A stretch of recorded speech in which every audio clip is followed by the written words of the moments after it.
So good evening. Thank you all for coming. Tonight we're gonna talk about the chapter 12, love your enemies. And so we were starting with this passage here from Matthew. Let me read that one for you. So if you have heard that it was said, love your neighbor and hate your enemy, but I tell you, love your enemies and pray for those who persecute you, that you might be children of your Father in heaven.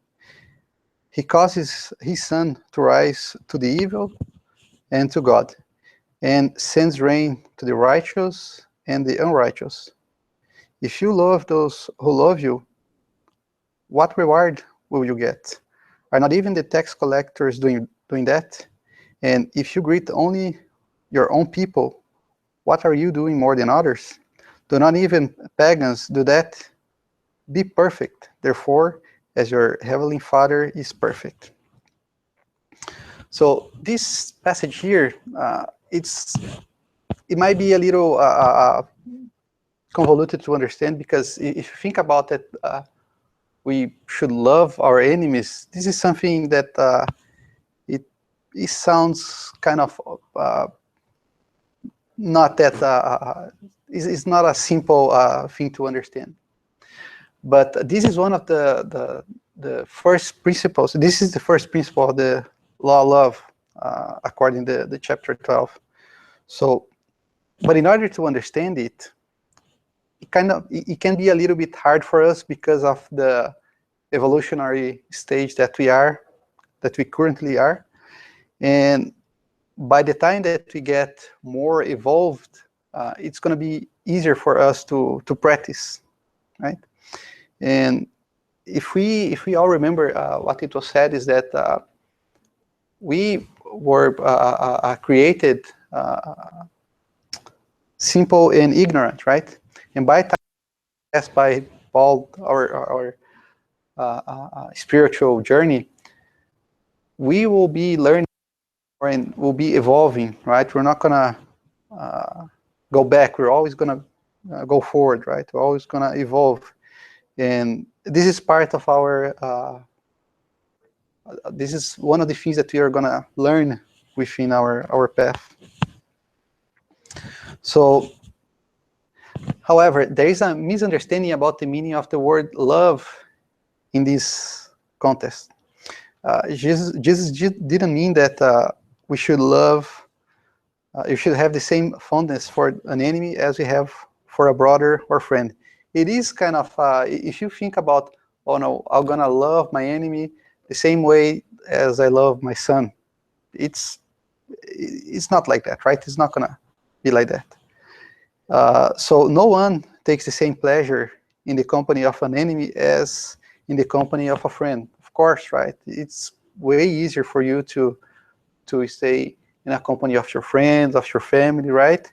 And this is something that sometimes we forget about it, but we are here with people that are pretty much in the same frequency, right? And it's so nice when you are close to somebody that has the same frequency, that is always having positive thoughts like you try to have, right? It's so much easier when somebody that doesn't have the same kind of thoughts, the same kind of good tendencies. When a person like that or a spirit like that gets close to you, you're not gonna feel right. You're gonna feel that there is something that is annoying you, right? So if you think about that, it's gonna be a little hard for us to stay close to our enemies and be as we stay close to a family member, right? So such feeling is the result of a physical law, the bleeding of a similar energies and repulsion of opposite ones, right? So we tend to stay close to people that we like, and we tend to stay away from people that we dislike. So, but then if we think about, if we take the word love and replace by do not hate, bear rancor toward, do not desire revenge against, etc.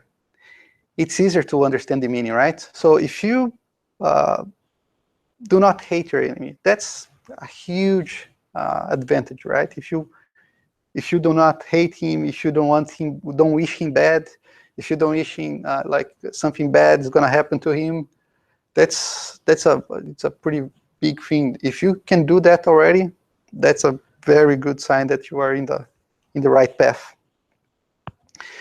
And we always talk about forgiveness when you read the Spirit's book, when you read the Gospel. It's always about charity, forgiveness, goodness, having good thoughts, loving each other, do to others what you want to them do to you, right? And if you think about the forgiveness, we should always forgive sincerely and without any conditions, right? And this is not something that we should do only with our enemies. It's with everybody, right? Because sometimes you might be busy, or you might be in a bad mood, and sometimes somebody says something to you that you don't like, and you just answer in a way that you don't think about it, but it can hurt people, right? And sometimes you can be the people that got hurt, right? So let's try to avoid those feelings, and then try to always keep the balance, keep the positive thoughts. That's is gonna help us. And the other thing that we always should think about is that we shouldn't put obstacles in the way of reconciliation, right? Imagine how nice it would be if somebody that made a mistake with you, in this person comes back to you and say, you know, it was my fault, it was my bad, I'm really sorry about it. Let's get done with that. Can you forgive me? It doesn't happen all the time, but it would be very nice if it happens. And it would be even better if we can really forget it, right? And forgive and forget it, right? So this is something that we are here to learn, and I hope we can practice this as many times as we can, because it's very nice when you got even with somebody, right? Okay, so let's see here. So if you think present life is all there is, loving your enemy is contrary to common sense. Of course, right? We that are following the Spiritism and following the Jesus teachings that were codified on the Gospel, it's easier for us to understand that this is not only the only life that we have, the only chance that we have, and if we fail on this one, that's all right. We had a past, and we're gonna have a future as well, right? And we are here to learn. So think about the people that they didn't get it yet. They were not ready in order to understand what is the right path, right? They still don't get the Jesus teachings. It's okay, right? I mean, people, they take different times to understand different things, right? So if you already got it, great, very, very good for you. But you might have to understand that some people, they might be a little behind you. They might be not as fast as you are in order to learn things like that, to understand things like that. So you have to be patient as well, right? So if you believe in reincarnation, it's easier to accept these teachings, knowing that there was a past and a future to come, right? Because if somebody's doing something bad today, maybe in this life, they're going to evolve as well, like every spirit will.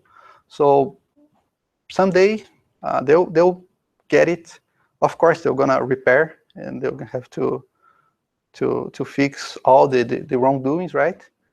But that spirit will know, and will find the right path. So let's keep positive thoughts, right?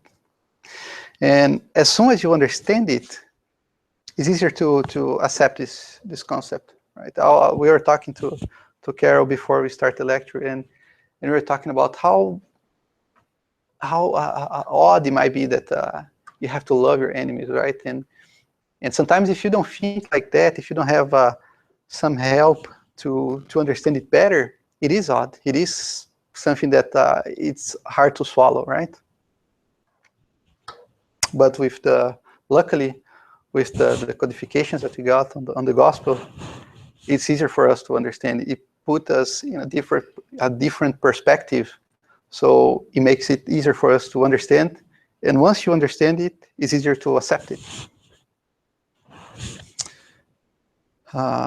So spiritists have still another reason for being tolerant of their enemies. We know already that if we are not tolerant with people here, we're gonna have to be tolerant with that person in the future, right? It's not like something happened with someone and then you say, okay, I'm never gonna talk to that person again. That person, that person will never gonna cross my life again. We know that it's not like that, right? We know that if we are having issues with a person, it's because there's a reason, and maybe it's a good chance for you to get back to the person and forgive and be forgiven and forget about it, right? It's a chance that God give us where we can reflect about our judgment, reflect about how Christians we are, and if we are taking really, if our attitudes are in conjunction with what we are getting from the Spirit's teachings and the Jesus Christ's teachings, right? So we know that wrongdoing isn't a permanent characteristics of the human conditioning.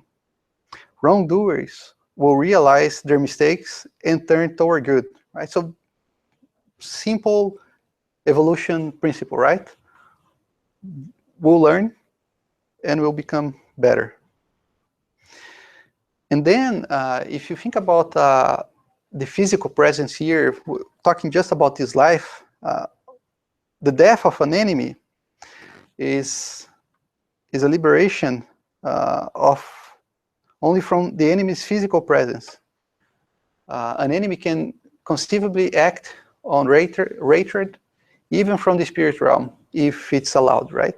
So if you think about it, that during this life or during this existence of a future existence, you don't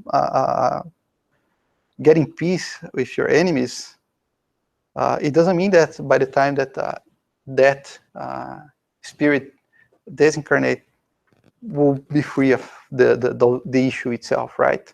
It might be that all your debt with that spirit is so bad that that spirit will be able to go after you even after he's disincarnated.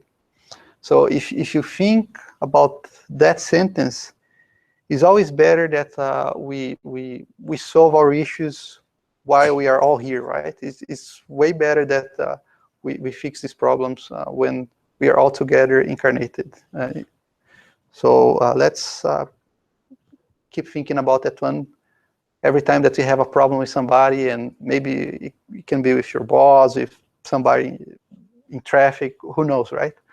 And let's see if we can get that thought and help us to keep our balance, help us to understand that we need to forgive, we need to love our enemy, right? So keep your balance and avoid negative thoughts. This is something that sometimes is hard to do, especially on 35 when you got traffic jams. It's hard to keep the balance and keep and avoid negative thoughts, right? Say, oh, that traffic is so bad today, and I'm gonna get late for my lecture, and it's tough, right? So, but that's what we have to do. It's if you think about that, the traffic might be something that we are here, and it's helping us to develop ourselves, to develop our self-control. this is a blessing that we're getting, right? Sometimes we don't see it like that. It's hard, but that's pretty much what it is. Again, it's important not to lose control, and to remember that no one is perfect, right? So if you think about it, that sometimes people can hurt you, can say something to you that you don't like, or maybe they can do something that might hurt you. Maybe that person doesn't even know that that action, that word, or whatever is affecting you that bad. You know, sometimes it's just the way you see it, the way that you can, it depends a lot on how you are during that period of time, during that moment, right? If you are having negative thoughts, you're gonna take it all wrong. But if you're keeping your balance, if you're keeping positive thoughts, it's gonna be easier for you to forget and to take it easy and just let it go, right? Again, do to others what you would have them do to you. Wouldn't it be nice if sometimes that you do a silly mistake that you're not thinking about it, if the person that you are making that something bad to that person, if the person come back to you, say, don't worry, I know we all make mistakes, right? Let's not think about it, let's move on. That would be so nice if people do that to us, right? So why don't we start doing it first, right? Why don't we start acting like that? So let's see if we can practice that. And of course, watch your words and actions. If you keep having positive thoughts, it will be easier to react when something bad happens. We just talk about it, right? So if you are in balance, if you are having positive thoughts, it's easier for you to deal with your trials, right? With all the things that you have to deal on your way. And remember that we can be positively or negatively influenced. So it depends on how are your thoughts, right? If you're having good thoughts, positive thoughts, you're probably going to have good influence, right? You're going to be positively influenced. So try to avoid the negative thoughts, because if you keep in like a low vibration, always being negative, always thinking about revenge and having bad thoughts, that's not going to help you. And you know that only spirits that are, let's call them not evolved enough, they're going to be close to you. They're going to be sympathetic to you, right? They're going to be sharing feelings with you, and this is not what we want, right? So keep calm and have faith in God. Let's see the next slide. So a point of honor breeds a kind of tense sensitivity that has roots in pride and an inflamed sense of self. Point of honor in Portuguese, I think it will be the matter of, how do you say that? Questão de honra, right? So every time that you see these words together, you see that there is something bad coming, right? Usually when you say a point of honor, or when you read a point of honor, is always something that that's gonna go bad, because this is not about honor. It's most of the times about pride, about something that you think you don't deserve, or because you're better than everybody else. So for such people whose moral still can't rise above their earthly passions, these revengeful acts are what justice is about. And we know that justice is not about it, right? We know that the divine laws don't talk about this kind of justice, right? So if you think about a point of honor, that this is justice for you, or it might be justice, it used to be like 300 years ago for the society, right? It could be back then, but if you think about the laws of love, there is nothing about it, right? Hurting somebody, or maybe killing somebody to wash your honor, this is nothing. You're never gonna be able to find something like that on Jesus' teachings.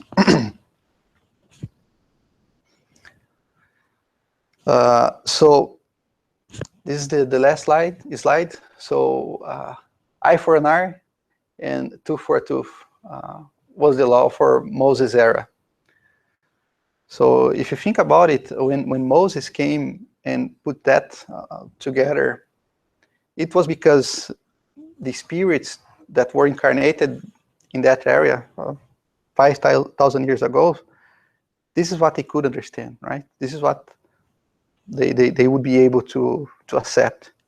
But when Jesus came, he taught us to return good for evil, and added, if someone strikes you on the right cheek, turn to him the other also, right? So we still see some people not, usually with bad tendencies, still talking about eye for an eye, tooth for a tooth, but we know that this is not the way it's supposed to be, right?